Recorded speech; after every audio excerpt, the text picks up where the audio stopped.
Carrie Sarden was the boys varsity basketball coach, also the school's golf coach, and also a physical education teacher.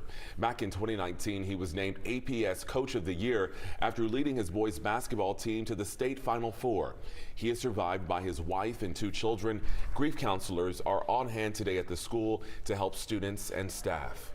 And now we want to talk about this. A man has been arrested and charged in the death of a Meriwether High School football player. The suspect is a young man the victim's family knows. This is something that we brought to you just a couple weeks here ago. The GBI charged Adarius Jason Williams with the murder of this young man you see right here, Brandon Smith. Williams is accused of shooting and killing Smith following an argument in Manchester. Brandon's grandmother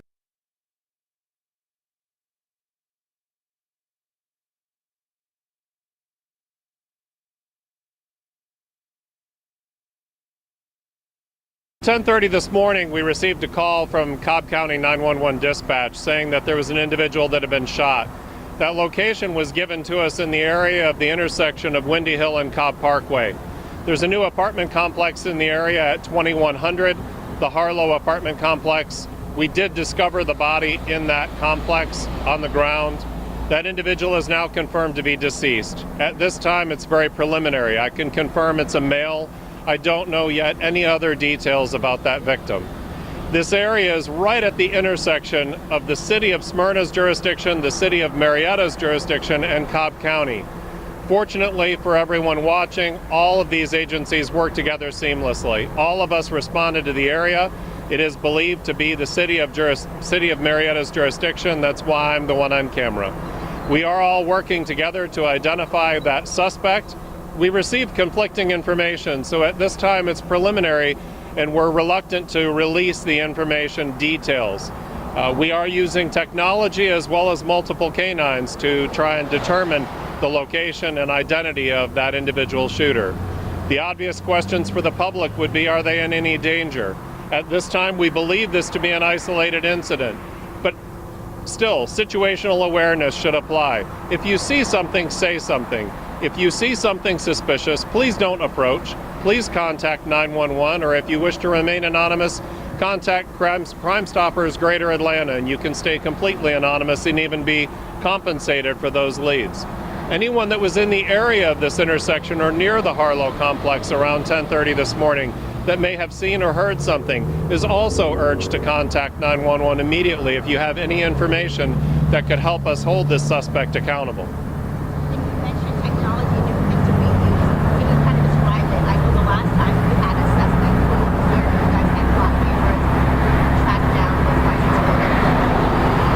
When we refer to technology, there are multiple things that have changed the way that law enforcement does their job. That would include a FLIR that tells us with body heat, is there someone in the area? That includes drone technology. It includes license plate reader cameras.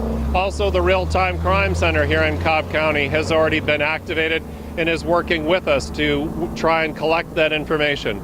One of the most frustrating things for the public is also one of the most frustrating things for law enforcement, and that's when we get conflicting information. The suspect sounded or looked like one thing, and then we hear something completely the opposite. Therefore, we're reluctant to release that information until we have facts. We're still gathering that information. We don't believe the general public to be at harm or risk at this point, but we would ask that you be alert if you're in the area. Please, if you see something, say something. Last question for me, was he in one of the apartments or just Another common question would be, what do we know about the deceased? Did they live here? Did they work here? Do they know the suspect? I understand all of the questions. If I knew any of them, I would be happy to share that information. At this point, it's all preliminary and I don't know those answers.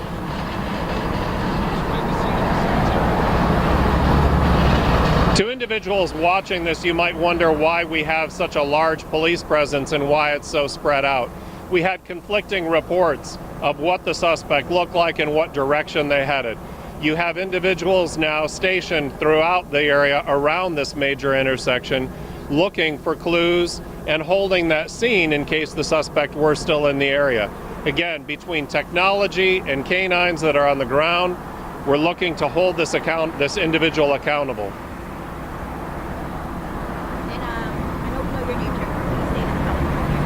Sorry, I should have started with that. Officer Chuck McPhillamy, C-H-U-C-K, McPhillamy, M-C-P-H-I-L-A-M-Y. I'm the Public Information Officer for the Marietta Police Department.